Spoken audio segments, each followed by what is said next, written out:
afternoon, and good evening. Ito nga pala si Mr. Town and this is episode 4 of Creative Stories in Minecraft. This is Just Right, Under the Bridge.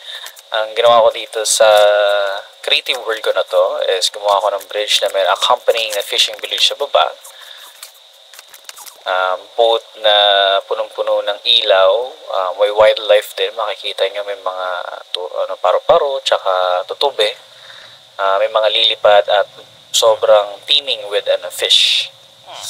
Ito ang itsura niya pag gabi, tapos ito naman itsura niya pag umaga. May mahangin kasi nasa river siya banda na merong lake na papasok. Nag-accompany siya ng 6 na tao.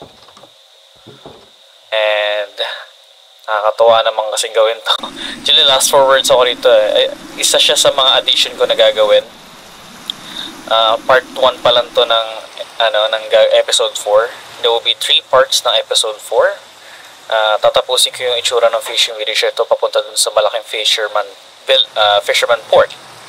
And I hope subaybayan nyo at natuwa naman ako at tinapos ko itong video ko. And stay tuned for the next part, okay?